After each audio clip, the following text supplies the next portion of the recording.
Hello friends, welcome to editorial analysis by simplified civil services.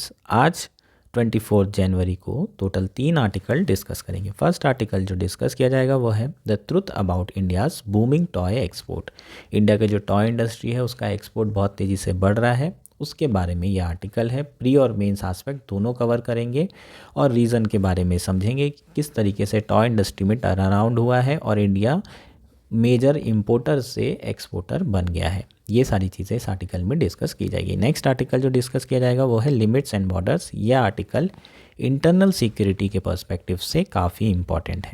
Next article जो discuss करेंगे वो है keep it porous. ये article Indian express में आया हुआ है और इंडिया म्यांमार रिलेशनशिप के पर्सपेक्टिव से इम्पॉर्टेंट है। इस आर्टिकल में हम फ्री मूवमेंट रिजीम की बात करेंगे जिसे सरकार ने पूरी तरीके से ख़त्म कर दिया है। फ्री मूवमेंट रिजीम कौन कौन सी कंट्री के बीच में कब शुरू हुई थी, क्या है, ये प्री में आपको पूछा जा सकता है। बहुत इंपॉर्टेंट ये आर्टिकल है प्री और मेंस दोनों एस्पेक्ट से। अगर आपको हमारा कंटेंट पसंद आ रहा है तो प्लीज़ आप लोग लाइक करिए, शेयर करिए, सब्सक्राइब करिए, कमेंट करिए। आइए शुरू करते हैं हमारा एनालिसिस। हमारा फर्स्ट आर्टिकल है the truth about India's booming toy export. यह आर्टिकल द हिंदू में आया है। GS3 इकॉनमी मेंस के पर्सपेक्टिव से इम्पॉर्टेंट है। प्रीलिम्स 2024 के पर्सपेक्टिव से भी इम्पॉर्टेंट है। डेटा बेस्ड क्वेश्चन पूछा जा सकता है, ट्रेंड बेस्ड क्वेश्चन आपको पूछा जा सकता है। जो टॉय के एक्सपोर्ट है, इंपोर्ट है, उसके क्या ट्रेंड रहे हैं पिछले 10 सालों में, इससे रिलेटेड क्वेश्चन आपको 100% 2024 में दिख सकता है, क्योंकि जो टॉय इंडस्ट्री है उस पर सरकार बहुत ज़्यादा फोकस कर रही है। 2014 में अगर हम बात करें तो ओवरऑल जो है इंडिया टॉयस इंपोर्ट किया करता था और 2020 में पहली बार इंडिया ने ओवरऑल नेट एक्सपोर्ट करना शुरू किया है। तो किस तरीके से ये जो टॉय इंडस्ट्री है उसमें एक्सपोर्ट बढ़ रहे हैं, उसके क्या रीजंस हैं, उसके बारे में चर्चा की जाएगी इस आर्टिकल में। शुरू करते हैं article. Although India's toy industry is minuscule. Minuscule मतलब बहुत कम है ना। अगर in terms of value, in terms of volume हम देखें तो कुछ हज़ार करोड़ की इंडस्ट्री है, ज़्यादा इंडस्ट्री बड़ी नहीं है। लेकिन इसका पॉलिसी डिस्कोर्स में हमेशा डिस्कशन रहा है, बहुत प्रोमिनेंट है ये इंडस्ट्री, चाहे वो लाइसेंस राज 1991 के पहले का टाइम हो या फिर आफ्टर लिबरलाइजेशन 1991 के बाद का। काफ़ी ज़्यादा टॉय इंडस्ट्री पे सरकार फोकस करते रही है। इसका जो मेन कारण है वो है इसका लेबर इंटेंसिव होना। लेबर इंटेंसिव का मतलब क्या है?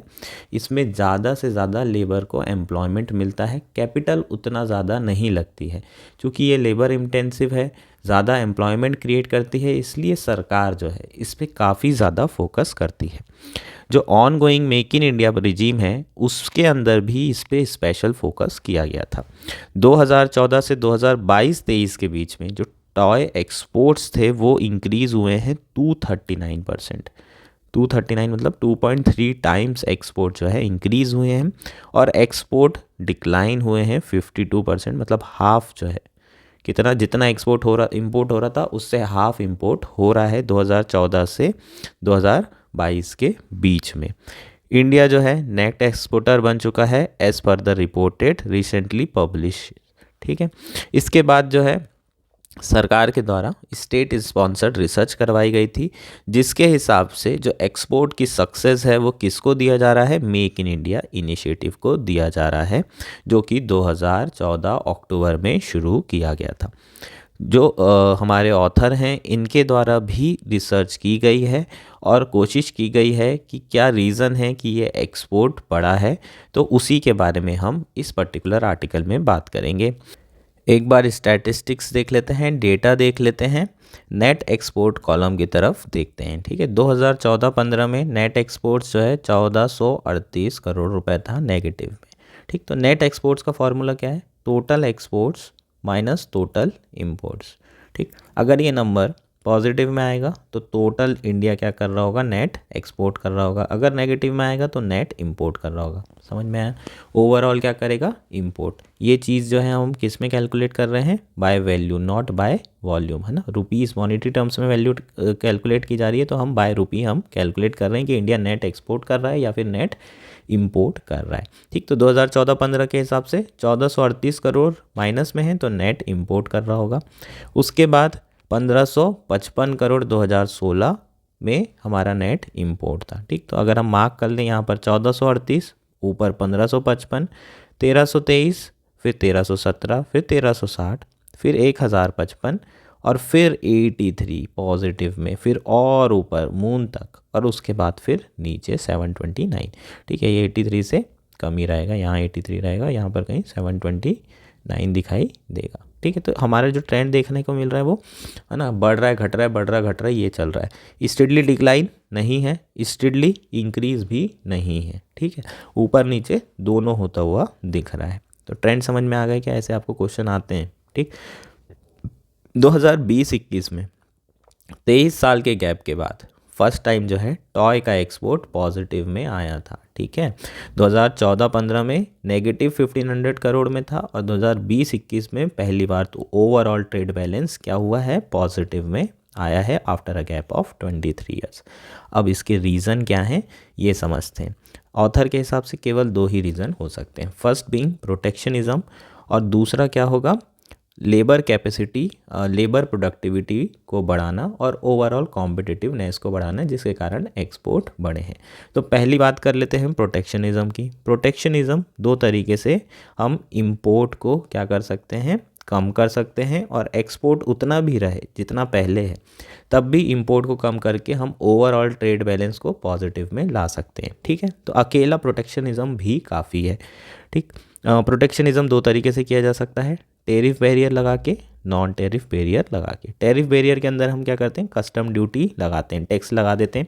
100 रुपये का पहले टॉय था, अब 100% कस्टम ड्यूटी लग गई, 200 का हो गया। जैसे प्राइस बढ़ते हैं उसकी डिमांड कम हो जाती है, तो इंपोर्ट क्या हो जाएंगे, कम हो जाएंगे।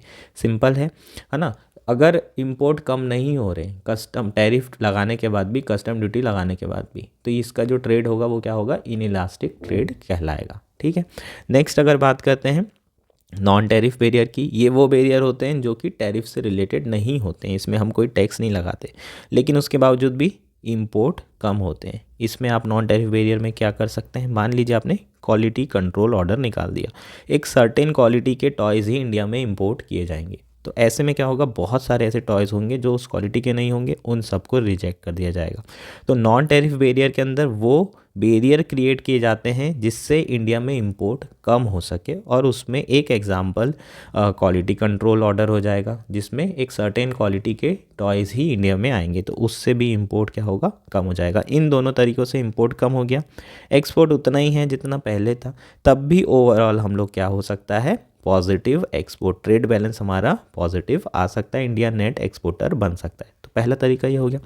दूसरा क्या है, investment upswing could expand capacity and augment labour productivity to boost competitiveness and export. जो दूसरा तरीका है वो है कि इंडस्ट्री क्या करे, कैपिटल इन्वेस्टमेंट करे। कैपिटल इन्वेस्टमेंट करेगी तो जो प्रोडक्टिविटी है लेबर की, है ना, वो बढ़ेगी।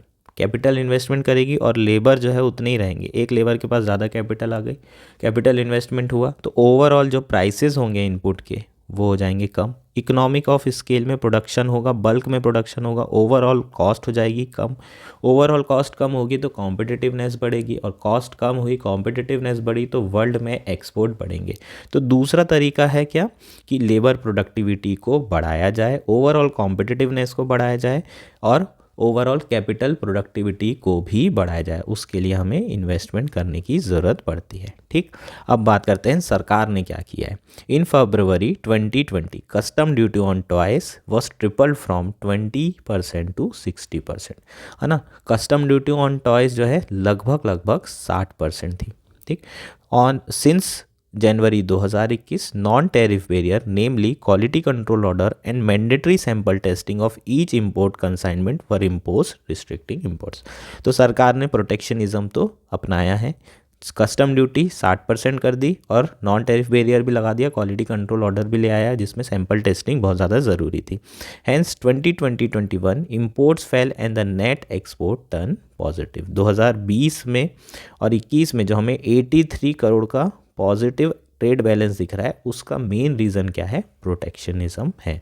ठीक है, और फिर नेक्स्ट ईयर भी जो है कोविड के कारण सप्लाई चेन डिसरप्शन हुआ था और उसके कारण एक्सपोर्ट ज़्यादा बढ़े थे, इंपोर्ट बिल्कुल कम हो गए थे। लेकिन 2022-23 में नेट एक्सपोर्ट जो है क्या हुए, कम हो गए, ठीक है, क्योंकि इंपोर्ट आना बढ़ गया। जैसे ही सप्लाई चेन डिस्ट्रप्शन कम हुआ, ट्रेड नॉर्मल हुए, inter state border trade normal हुए, वैसे वैसे अगर हम देखें तो हमारा जो 22-23 है उसमें टोटल नेट एक्सपोर्ट वापस कम होता जा रहा है, ठीक है। तो कहीं ना कहीं जो सजेस्ट कर रहे हैं डेटा अकॉर्डिंग टू ऑथर वो ये है कि जो प्रोटेक्शनिज्म है मेनली उसी के कारण जो है ये हम लोगों का टॉय इंडस्ट्री में एक्सपोर्ट बढ़ा है और इंपोर्ट कम हुआ है और ओवरऑल ट्रेड बैलेंस पॉजिटिव में आया है, ठीक है। चूँकि ये ट्रेड 2022-23 में ट्रेड बैलेंस कम हो रहा था तो सरकार ने दोबारा से कस्टम ड्यूटी को बढ़ा दिया, 70% कर दिया मार्च 2023 में, ताकि दोबारा से क्या किया जा सके, एक्सपोर्ट को ओवरऑल बढ़ाया जा सके और इंपोर्ट को कम किया जा सके, ठीक। अब बात करते हैं जो दूसरा ऑप्शन है वो प्रोडक्टिव कैपेबिलिटीज़ बढ़ी है या नहीं बढ़ी है, इसकी हम यहाँ पर बात करेंगे, ठीक है। लेबर प्रोडक्टिविटी की बात करें इन लाख रुपीज़ में तो इनिशियली जो है 7.5 थी 2014-15 में, और 2019 में लेबर प्रोडक्टिविटी कम होती हुई दिख रही है, ठीक है। पहले इनकी प्रोडक्टिविटी ज़्यादा थी लेबर की, लेकिन बाद में प्रोडक्टिविटी ओवरऑल कम हो रही, जबकि हमने कहा था कि अगर हमें एक्सपोर्ट बढ़ाना है, कॉम्पिटिटिवनेस बढ़ानी है तो लेबर प्रोडक्टिविटी बड़ी होगी, तभी जो है एक्सपोर्ट बढ़ेंगे। तो हमने अगर डेटा के हिसाब से बात करें तो लेबर प्रोडक्टिविटी 7.5 2014-15 में थी, वो कम होकर 4.9 हो गई। लेबर प्रोडक्टिविटी का मतलब क्या है, एक लेबर कितना आउटपुट प्रोड्यूस कर रहा है। एक लेबर जिसकी इनकम 100 रुपये है, ठीक है, पर डे की, वो 7.5 जो है उसका पर डे आउटपुट है। दूसरा लेबर उसका आउटपुट 4.5, ठीक है, प्रोडक्ट पर डे है, इसकी इनकम भी 100 रुपये है। तो अगर मैं बात करूं एक प्रोडक्ट की टोटल कॉस्ट कितनी बैठेगी, 100/7.5 और 100/4.5, ठीक है। तो ये वाली कॉस्ट क्या है, कम है क्योंकि डिनोमिनेटर ज़्यादा है, ये वाली कॉस्ट क्या है, ज़्यादा है। तो ओवरऑल ये वाला जो टॉय होगा वो महंगा बिकेगा, और महंगा बिकेगा तो इसकी एक्सपोर्ट नहीं होगी। ये वाले टॉय की एक्सपोर्ट होगी क्योंकि ये टॉय सस्ता है तो ऑब्वियसली प्राइस कम है तो डिमांड ज़्यादा होगी एक्सपोर्ट मार्केट में। तो यहाँ आप क्या देख रहे हैं, जब लेबर प्रोडक्टिविटी ज़्यादा होती है तो प्राइस कॉम्पिटिटिवनेस क्या होती है, बहुत ज़्यादा होती है। समझ में आए क्या एग्जाम्पल, ठीक है। अब डेटा की बात कर लेते हैं, जो डेटा इन लोगों ने यूज़ किया है। During 6 years since 2014-15 the ASI data in real term show there is hardly a steady rise in fix capital per worker and gross value of output, ठीक है। लेबर प्रोडक्टिविटी भी नहीं बढ़ी है। ग्रॉस वैल्यू ऑफ आउटपुट की बात करें 324.9 करोड़ था, ठीक है। तो ग्रॉस वैल्यू आउटपुट बढ़ा नहीं है, ठीक है, इसका मतलब जो टोटल ओवरऑल प्रोडक्शन था वो बढ़ नहीं रहा है, तो एक्सपोर्ट कैसे ज़्यादा हो सकता है, ठीक है। कितना है, 324 से 423, ऑलमोस्ट स्टैग्नेंट है, कोई ज़्यादा चेंजेस नहीं आए हैं किसमें, ग्रॉस वैल्यू ऑफ आउटपुट में।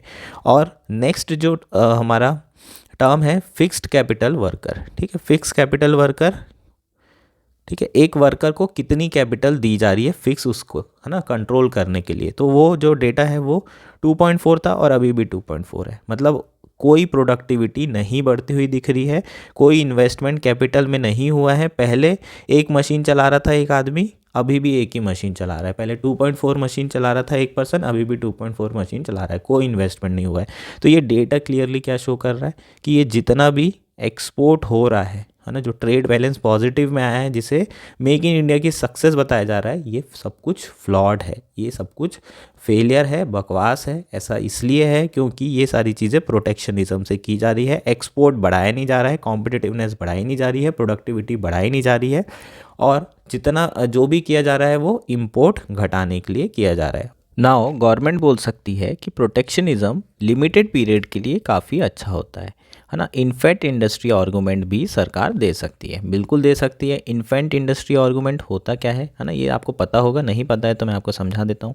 जब कोई नई इंडस्ट्री सेटअप की जाती है तो ओवरऑल कॉस्ट ऑफ प्रोडक्शन बहुत हाई होती है, ज़मीन की कॉस्ट, मशीनरी की कॉस्ट, दुनिया भर की कॉस्ट। जो पहला प्रोडक्ट बनाया जाता है वो बहुत कॉस्टली होता है, धीरे धीरे प्रोडक्शन बढ़ाया जाता है, लेकिन ओवरऑल बल्क प्रोडक्शन नहीं होता। धीरे धीरे ये क्या होता है, इकोनॉमिक ऑफ स्केल में प्रोडक्शन करती हैं, धीरे धीरे एक्सपांशन करती है, अगले 10 सालों में फाइनली इंडस्ट्री अपनी मिनिमम कॉस्ट पर आती है। ठीक है, तो 10 साल इसको लग जाते हैं। अब 10 साल तक सरवाइव करने के लिए बाहर से जो ऑलरेडी इस्टेब्लिश्ड कंपनीज है वर्ल्ड की, वो क्या करेंगी, इसे आउट ऑफ बिजनेस करने की कोशिश करेगी, क्योंकि उनके जो प्रोडक्ट हैं ऑलरेडी क्या है, इकोनॉमिक ऑफ स्केल और मिनिमम कॉस्ट पे प्रोड्यूस हो रहे हैं। तो ये टॉय 150 का बना रहे हैं और वो जो दूसरी इंडस्ट्री है वो 100 में बना रही है। तो इसको प्रोटेक्ट करने के लिए क्या करती है सरकार, प्रोटेक्शनिज्म लगाती है, कस्टम ड्यूटी लगा दी इसको 100%। अब जो नया प्रोडक्ट बनेगा 200 रुपये में बेच रहे हैं, दोनों 200 में बेच रहे हैं, इसे 50 का फ़ायदा हो रहा है और इसको कोई ज़्यादा फ़ायदा नहीं हो रहा है। इसे जो भी फ़ायदा मतलब हो रहा होगा, लेकिन ओवरऑल जो है इसकी जो डिमांड है उतनी ज़्यादा नहीं बढ़ रही है, कम हो रही है, और ये अभी भी सरवाइव कर रहा है। 150 से 200 रुपये में बेच रहा है, पैसे भी बन रहे हैं और ये सरवाइव भी कर पा रही है इंडस्ट्री। लेकिन प्रोटेक्शनिज्म लॉन्ग टर्म तक के सही नहीं होती है। क्यों सही नहीं होती है? क्योंकि इसमें कंज्यूमर का नुकसान हो रहा है। कंज्यूमर का नुकसान क्यों हो रहा है? सेम टॉय जो 100 रुपये में मिल सकता था वो 200 रुपये में ख़रीदना पड़ रहा है, तो कंज्यूमर का लॉस हो रहा है और प्रोड्यूसर जो डोमेस्टिक इंडस्ट्री का प्रोड्यूसर है उसका गेन हो रहा है। जितना इनको लॉस होगा उससे कम इनको गेन होता है, और जो एक्स्ट्रा लॉस होते हैं उसे डेड वेट लॉस कहा जाता है, जो कि इनएफिशिएंसी शो करता है प्रोटेक्शनिज्म टाइप की पॉलिसीज़ में। प्रोटेक्शनिज्म हमेशा इसलिए भी नहीं लगाया जा सकता क्योंकि है ना, उसको हमें एक समय के बाद निकालना ज़रूरी, नहीं तो लोगों को आदत हो जाती है। इंडिया में ये आदतें बहुत जो है ख़राब है, करप्शन बहुत ज़्यादा इससे बढ़ता है। ठीक है, प्री कंडीशन क्या है प्रोटेक्शनिज्म की?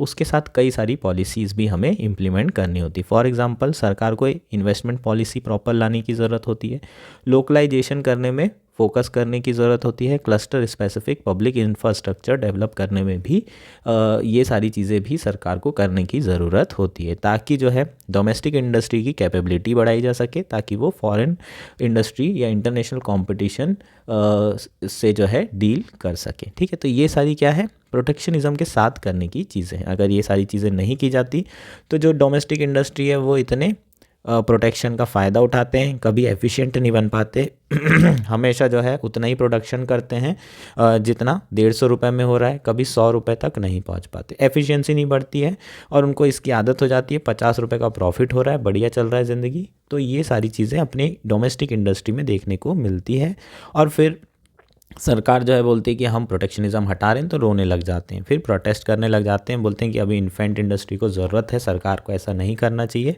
या फिर करप्शन करने लग जाते हैं। जो मंत्री होते हैं उनको पैसा देना शुरू कर देते हैं इंडस्ट्री वाले सरकार को पैसा देना शुरू कर देते हैं, और ये सारी चीज़ें होती है जिसको रेंट सीकिंग भी कहा जाता है। ठीक है, क्रूगर जो कि एक फेमस इकोनॉमिस्ट है इंटरनेशनल इकोनॉमिक्स रिलेशन के, वो जो है इस पर्टिकुलर फेनोमेना को रेंट सीकिंग कहते हैं। ठीक है, रेंट सीकिंग उनके द्वारा कहा गया है।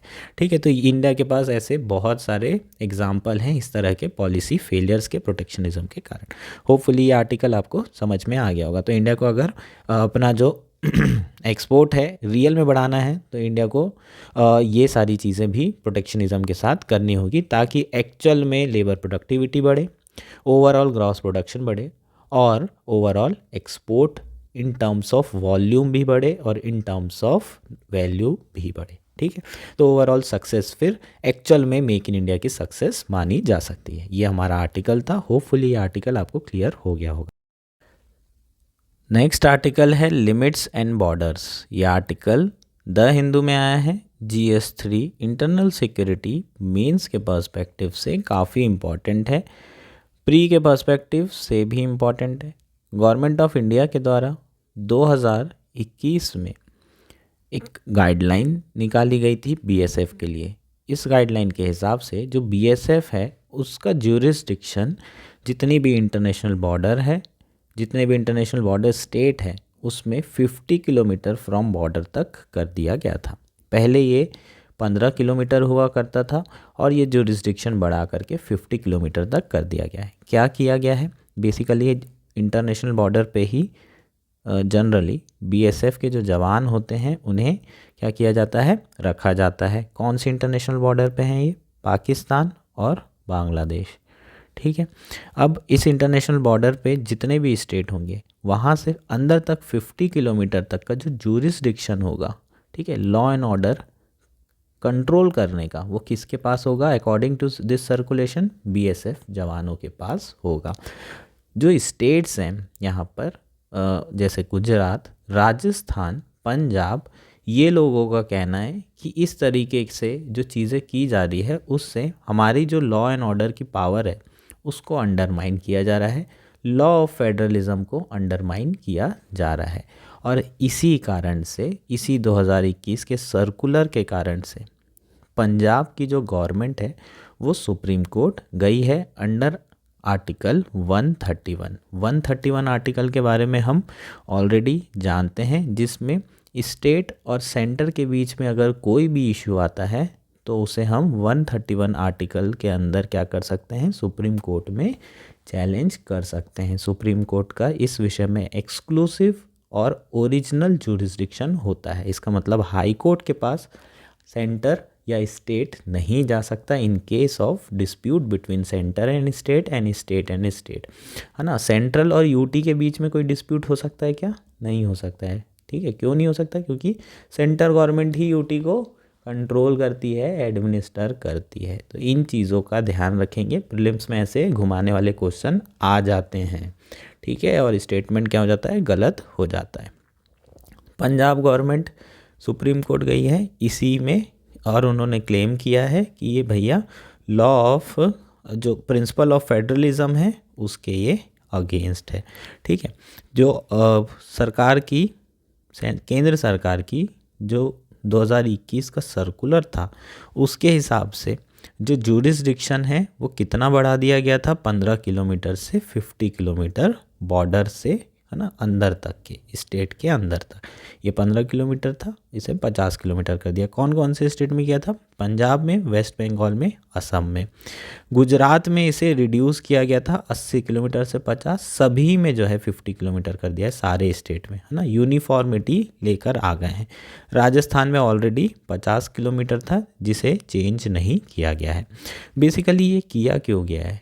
ठीक है, मेनली ये इसलिए किया गया है क्योंकि जो ड्रग एक्टिविटीज़ है बॉर्डर एरिया में वो बहुत ज़्यादा बढ़ चुकी है और उसको कंट्रोल करना बहुत ज़्यादा ज़रूरी है। ठीक है, बॉर्डर एरियाज़ में पेट्रोलिंग बीएसएफ करता है तो वो पेट्रोलिंग इफ़ेक्टिवली हो, इनफिल्ट्रेशन ना हो, इन सारी चीज़ों के कारण ये सारी चीज़, है ना, सरकार ने जूरिसडिक्शन बढ़ा दी है, एरिया ऑफ जूरिसडिक्शन बढ़ा दी है। लॉ एंड ऑर्डर कौन कंट्रोल करेगा? बीएसएफ करेगा।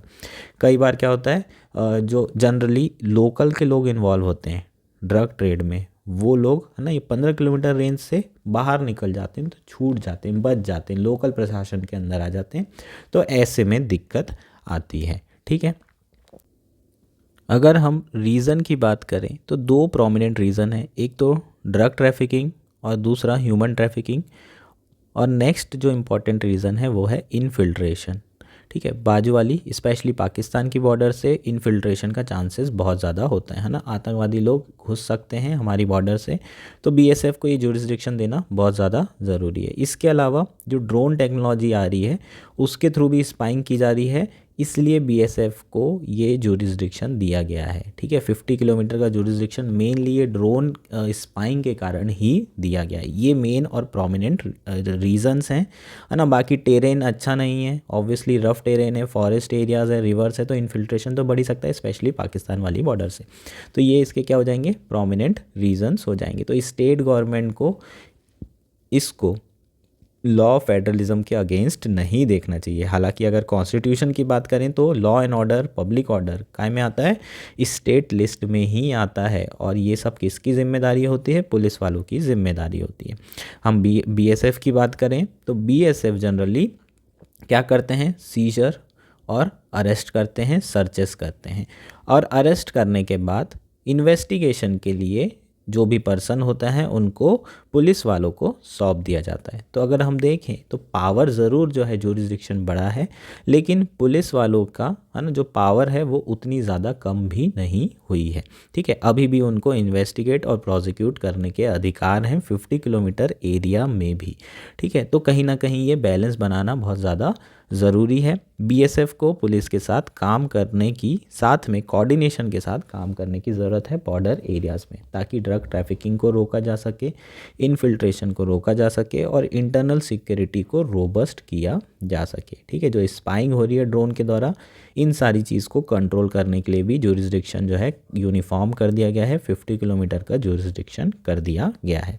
अब सुप्रीम कोर्ट में कुछ सवाल ज़रूर उठ कर के आएंगे कि centre notification encroaches upon state government domain और नॉट। जो सेंटर का नोटिफिकेशन है वो स्टेट गवर्नमेंट के डोमेन में एंक्रोचमेंट है या नहीं है। सेंटर जो नोटिफिकेशन था अक्टूबर वाला, वो स्टेट गवर्नमेंट के डोमेन में तो नहीं घुस रहे हैं, है ना, उनकी पावर तो नहीं ले रहे हैं। ये सारी चीज़ें सवाल जो है सुप्रीम कोर्ट में उठेंगे। ठीक है, लेकिन अगर हम देखें इंटरनल सिक्योरिटी की अगर बात करें तो इस तरीके से एक्स्ट्रा पावर देने की, एक्स्ट्रा एरिया फॉर जुरिस्डिक्शन देने की कहीं ना कहीं बीएसएफ को ज़रूरत है। स्टेट गवर्नमेंट को कंसल्ट करने की भी ज़रूरत है केंद्र सरकार को, ताकि उन्हें ऑन बोर्ड लाया जा सके और बीएसएफ और पुलिस वाले एक साथ जो है काम कर सकें। ये हमारा आर्टिकल था। होपफुली ये आर्टिकल आपको क्लियर हो।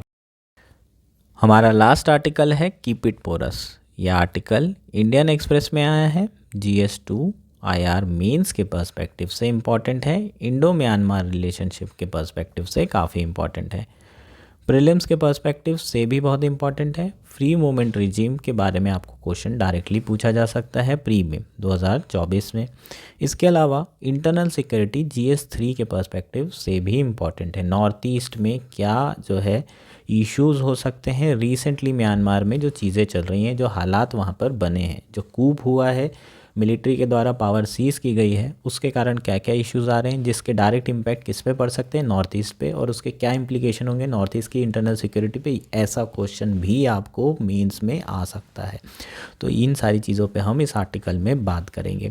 रिसेंटली आर्टिकल आया क्यों है, पहले ये समझ लेते हैं कॉन्टेक्स्ट। लास्ट वीक जो हमारे होम मिनिस्टर हैं उन्होंने फॉर्मली अनाउंस कर दिया है कि जो फ्री मूवमेंट रिजीम है, जिसे सितंबर 2022 में सस्पेंड किया गया था, इसे पूरी तरीके से ख़त्म किया जा रहा है।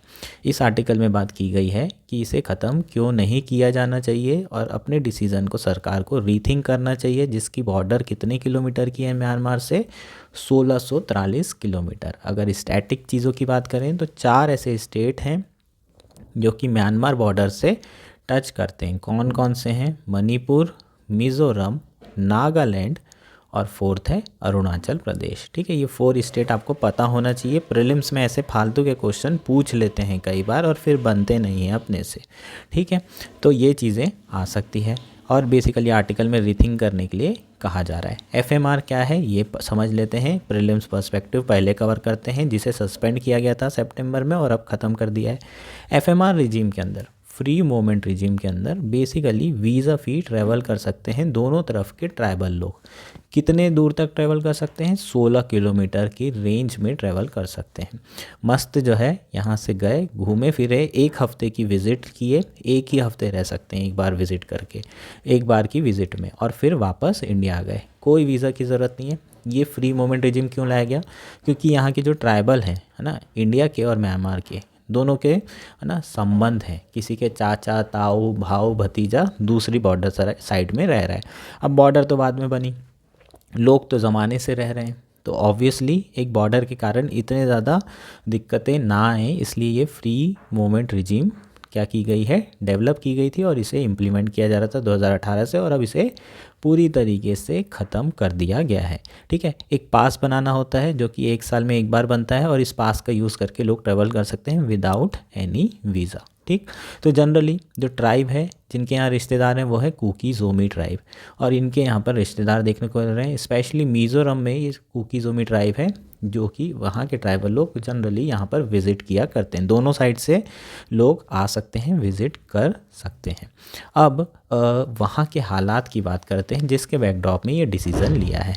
रिसेंटली फरवरी 2021 की बात करें तो जो मिलिट्री है, जुंता, उन्होंने पावर सीज कर ली है। उसके बाद से उनके द्वारा जो कुकी चिन पीपल हैं उनको प्रोसिक्यूट किया जा रहा है, और वो सारी फोर्सेस जो लोकल की फोर्सेस हैं, लोकल पीपल हैं, जो कि मिलिट्री के अगेंस्ट हैं, प्रो डेमोक्रेटिक हैं, उनके अगेंस्ट में क्या किया जा रहा है, ऑपरेशन चलाए जा रहे हैं, लोगों को मारा जा रहा है, ट्राइबल लोगों को है ना ख़त्म किया जा रहा है। इवन पूरे गांव के गांव, विलेज के विलेज जलाए जा रहे हैं। किस बॉर्डर में? मिज़ोरम की बॉर्डर में। जिसके कारण क्या हो रहा है, बहुत ज़्यादा जो रिफ्यूजीज़ हैं वो कहाँ आ रहे हैं? इंडिया में आ रहे हैं। तो सबसे पहला जो इशू है वो क्या है? बॉर्डर सील करने का कारण क्या है? रिफ्यूजीज़ का आना। मेनली जो रिफ्यूजीज़ आ रहे हैं वो कुकी साइड से आ रहे हैं, तो इनके रिश्तेदार ऑलरेडी इंडिया में रहते हैं, तो कहाँ जाएंगे? अपने रिश्तेदारों के पास ही तो जाएंगे अगर उनके देश में कुछ होगा। तो सारे के सारे रिफ्यूजीज़ इंडिया में आ रहे हैं, इसलिए सरकार के ने बॉर्डर सील कर दी है। एफएमआर रिजीम को पूरी तरीके से ख़त्म कर दिया गया है। दूसरा, अगर हम देखें रीज़न, तो जो आर्म और ड्रग ट्रैफिकिंग है वो बहुत ज़्यादा बढ़ गई है, ठीक। और जो नॉर्थ ईस्ट में सिक्योरिटी कंसर्न है वो ऑलरेडी बहुत ज़्यादा हैं, और कई ज़्यादा, है ना। अगर रिफ्यूजीज़ आते हैं तो इथनी क्राइसिस और बढ़ जाएगा। अभी रिसेंटली मणिपुर में जो क्राइसिस हुआ है वो किन के बीच में हुआ था? मीती कम्युनिटी के बीच में और कुकी जोमी कम्युनिटी के बीच में। ये हिल ट्राइब है और ये वेली ट्राइब है, इन दोनों के बीच में मणिपुर में पूरा कन्फ्लिक्ट हुआ था।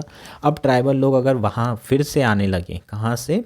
म्यांमार से, ठीक है, रिफ्यूजीज़ आने लगे, कुकी जोमी ट्राइब के रिश्तेदार यहाँ आके बसने लगे, तो दोबारा से कन्फ्लिक्ट हो सकता है, इतनी क्राइसिस हो सकता है। इन सारी चीज़ों के बैकड्रॉप में सरकार ने एफएमआर रिजीम को क्या किया है? पूरी तरीके से ख़त्म कर दिया गया है।